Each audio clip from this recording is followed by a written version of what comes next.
La Triple Menace, édition Salon Amio. Bienvenue tout le monde à cette deuxième édition du Salon Amio, votre revue de presse si jamais vous avez manqué de l'actualité dans le monde du sport. Je suis ici avec vous, Emilio Constanza de La Triple Menace. Sachez que vous pouvez nous rejoindre tous les dimanches pour le programme régulier. Je vais être votre animateur pour ce programme du milieu de semaine si jamais, encore une fois, vous avez manqué de l'actualité sportive. Commençons directement du côté du football de la NFL où ESPN a sorti son classement des 10 meilleurs corps arrière de la NFL en 2025 et ce, en vue de la saison qui s'en vient. Le top 10 est composé de quelques noms dont vous vous attendez fort probablement, mais quelques surprises, notamment au 5e rang. En 10e place, nous avons Baker Mayfield des Buccaneers de Tampa Bay.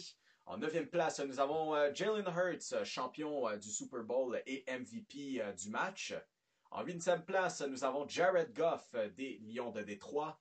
En 7e place, Justin Herbert des Chargers de Los Angeles. Et en 6e place, nous avons l'autre corps arrière partant qui joue pour une équipe à Los Angeles, Matthew Stafford. Et en 5e place, mesdames et messieurs, nous avons une recrue. Quelqu'un qui vient de compléter sa première saison chez les professionnels, qui a fait tourner beaucoup d'yeux et qui a mené son équipe jusqu'en finale d'association du côté de la nationale. Et je nomme Jaden Daniels des Commanders de Washington. Excellente saison recrue là, pour l'ancien de LSU qui se retrouve maintenant 5e meilleur corps arrière de la NFL selon ESPN. Finalement, en 4e place, nous avons Lamar Jackson. En 3e place, Joe Burrow, Joe Shiesty, qui a connu une saison 2024 vraiment fantastique, malgré que les Bengals ne se sont pas rendus en séries éliminatoires. Mais si on voulait marquer des points, il fallait y aller avec Joe Burrow, certainement sur le fantasy. En 2e place et en 1re place, je pense que vous vous attendez un petit peu à qui est-ce que ça va être. En 2e place, des Bills de Buffalo, nous avons le joueur par excellence de la NFL pour la saison 2024 et récemment marié d'ailleurs à Hailey Steinfeld. J'ai nommé Josh Allen qui a connu une excellente saison 2024, qui a tout fait sauf se rendre au Super Bowl encore une fois. À savoir d'ailleurs si 2025 est finalement l'année où ils vont se rendre au Super Bowl. J'ai l'impression qu'on se pose la question depuis 2019.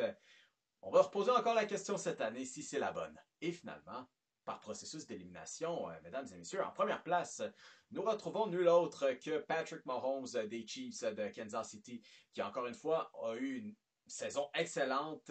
Il trouve les façons de gagner et peut-être moins flashy qu'il était par le passé, par son jeu de longue passe et un jeu dynamique, mais il trouve les façons de gagner et il l'a montré en 2024 où il a encore une fois tout fait sauf gagner le Super Bowl.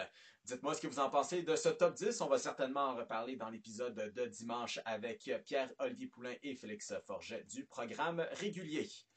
Toujours dans la NFL, on a certes ce top 10 d'ESPN qui a été dirigé par des entraîneurs, des joueurs et des gouverneurs de la ligue de différentes équipes, mais on a aussi des transactions ou même des signatures, devrais-je dire, qui ont été faites cette fois-ci du côté des Jets de New York, où on s'est entendu en long terme pour 4 ans chacun d'entre eux pour presque le même contrat. Garrett Wilson, pour sa part, a signé un pacte de 4 ans pour une valeur totale de 130 millions de dollars. Alors, on va vouloir le garder à long terme du côté de New York. Jeune talent très prometteur, Garrett Wilson, de 24 ans, aura 25 dans une semaine, jour pour jour. Depuis qu'il est arrivé dans la NFL, il a rendu les Jets certainement plus intéressants. Et non, ce n'est pas le passage d'Aaron Rodgers pour la raison pour laquelle je dis ça.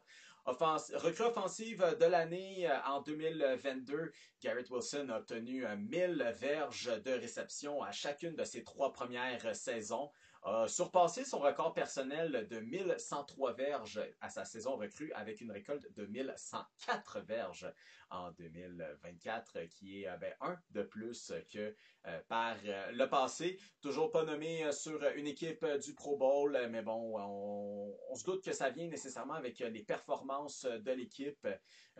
Toujours est-il Garrett Wilson qui a obtenu sa première saison de 100 réceptions cette année et a peut-être eu l'un des meilleurs attrapés qu'on a vu de la NFL dans son histoire, certainement en histoire récente.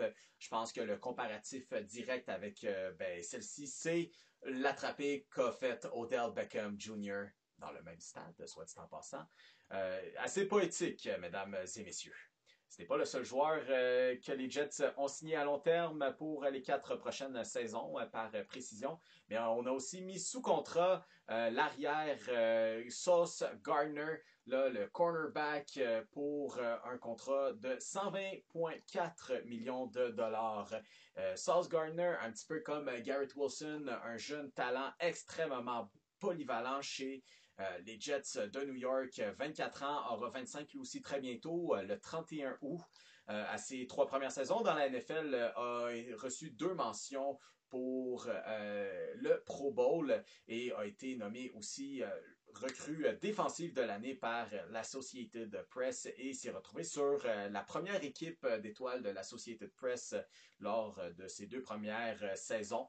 Saison un petit peu plus tranquille en 2024, mais les attentes sont hautes pour les Jets et il ne faut certainement pas sous-estimer Sauce Gardner si tu es un receveur qui lui fait face et face aux Jets de New York.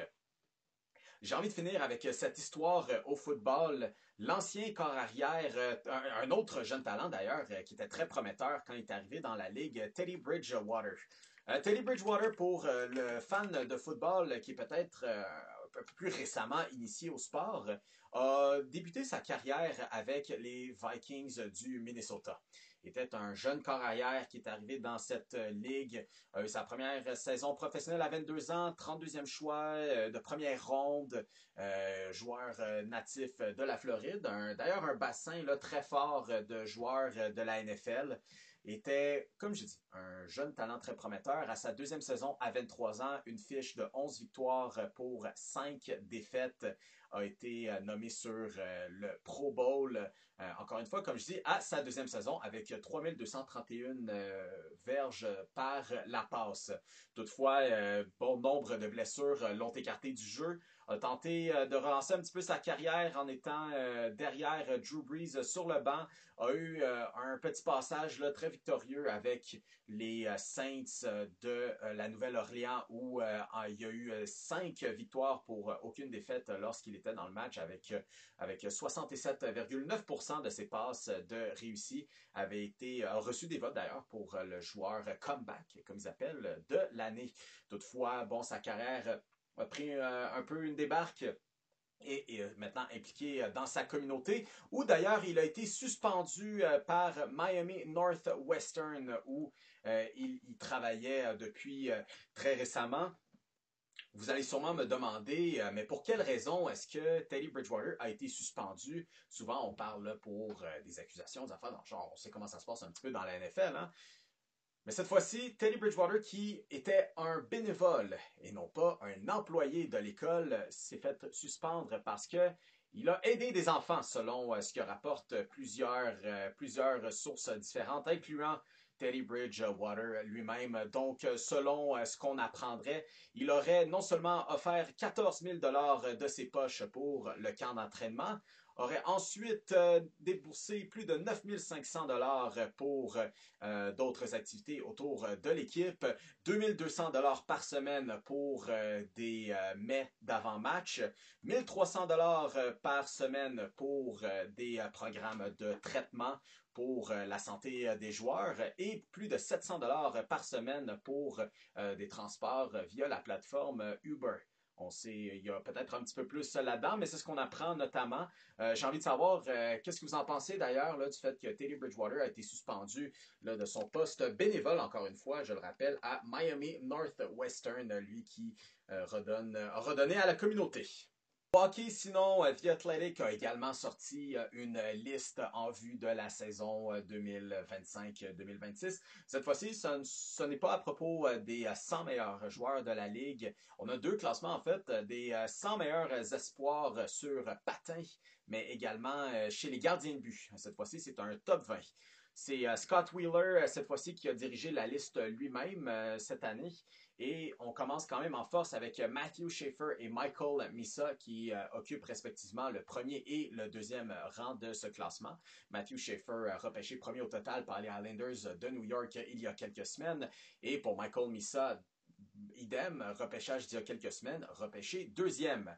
Là où ça commence à devenir intéressant, c'est Ivan Demidov qui occupe le troisième rang. Ivan Demidov qui a déjà chaussé les patins pour les Canadiens de Montréal la saison passée, en fin de saison et en séries éliminatoires, a eu un départ assez remarquable avec l'équipe. Ça s'est gâté un petit peu plus en séries éliminatoires, alors que c'est un jeu qui est un peu plus resserré. Mais en 2025-2026, il y aura un camp d'entraînement complet d'expérience et j'ai bien hâte de voir qu'est-ce que ça va se passer.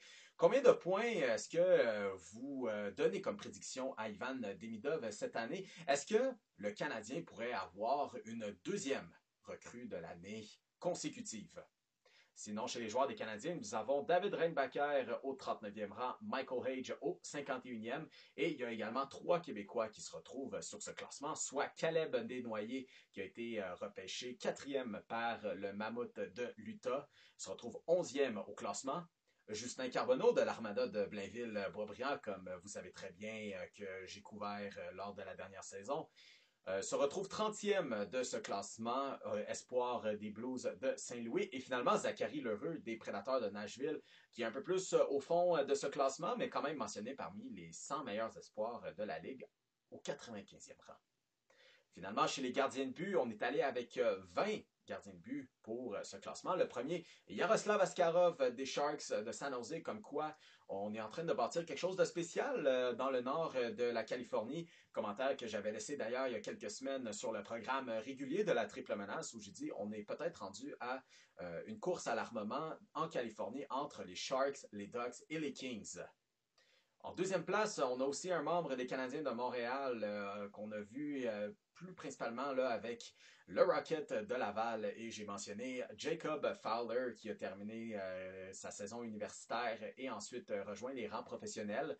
A montré de très très très belles choses. Maintenant, il y aura peut-être plus de temps pour performer en tant que gardien numéro 1 chez le Rocket de Laval. Mais bon, savoir qu'est-ce que le club veut faire entre lui, Jakub Dobeš et Kaapo Kähkönen. On s'attend bien sûr à ce que Samuel Montembeault soit le gardien numéro 1. Et finalement, Jakub Dobeš, on l'a mentionné, 19e meilleur espoir des gardiens de but pour la LNH. Au baseball, écoutez, en ce mercredi, on vient tout juste du match des étoiles. On garde ça pour le programme de dimanche.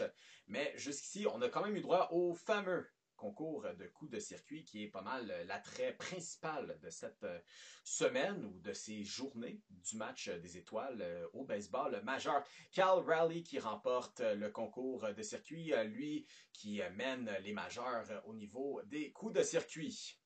Finalement, pour terminer avec le baseball, les Rays de Tampa Bay, les presque expos, comme j'aime parfois les dire. Écoutez, on a un petit peu de nouvelles de ce côté-ci. L'homme d'affaires qui est également propriétaire des Rays, Stuart Sternberg, aurait conclu une entente de principe afin de vendre l'équipe pour 1,7 milliard de dollars américains à un groupe mené par le magnat de l'immobilier de Jacksonville, Patrick Zalewski. Ça a été rapporté par The Athletic ce lundi. Le pacte pourrait être conclu dès septembre, on a précisé. Puis si elle se concrétise, ça mettrait un terme à un règne de 20 ans de Sternberg chez les Rays. L'homme d'affaires avait d'ailleurs acheté l'équipe de la Floride pour 200 millions de dollars, toujours américains, en 2004. Selon The Athletic, le groupe de Zalewski préférait que l'équipe quitte le secteur de Saint-Pétersbourg en Floride. Par ailleurs, pour terminer là-dessus, la ministre des Sports, Caroline Proulx, qui était de passage au programme Balado de JC, mentionne que ça ferme pas mal la porte à les voir déménager à Montréal, alors que le mois passé, on a appris qu'ils auraient joué à Montréal cet été s'il y avait effectivement eu des rénovations au stade olympique. Comme quoi, on peut rien avoir à Montréal. Comme quoi, c'est difficile. aussi d'avoir une équipe de baseball. Et pour la deuxième fois, là, en 2 ans ou en 3 ans, on se fait retirer cette équipe des Ligues majeures qui aurait dû venir jouer à Montréal, soyons honnêtes. Et finalement, au basketball, Cooper Flagg ne jouera plus de la Ligue d'été. Il a eu son premier match. C'était d'ailleurs contre les Lakers et Bronny James. Les Mavericks n'ont pas donné de raison officielle, mais il faut croire que sa performance au deuxième match, parce qu'il faut quand même se rappeler qu'au premier match, il y a eu juste 10 points pour une performance de 5 en 21. Et puis là, il y a une performance de 31 points le 12 juillet dernier. Il a montré à l'équipe qu'il n'a pas besoin de cette phase de développement au basket de la NBA, ce qui fait en sorte qu'ils ne joueront plus. Et pour compléter, ben, sachez que les Raptors de Toronto sont présentement les favoris pour remporter la Ligue d'été. Les Raptors qui comptent d'ailleurs le joueur étoile de l'Alliance de Montréal, Quincy Guerrier, parmi eux. En date de mardi après-midi, les chances de remporter le tout sont à plus 300 pour l'équipe. Dites-moi ce que vous en pensez. Vous aurez certainement la chance de le faire via le programme régulier de la triple menace ou encore via nos réseaux sociaux, notamment par la page Facebook des super fans des Tigers de Guangdong, où vous pourrez interagir avec nous et participer à l'émission telles que des segments comme le perron d'église, où on va vous poser une question, vous nous en posez une et on va parler de tout ça. Sinon, Instagram, TikTok pour nous rejoindre. Passez une très bonne semaine. C'était le Salon Amio, cette revue de presse du mercredi 16 juillet 2025. Je vous souhaite une très bonne semaine et on se donne rendez-vous à dimanche.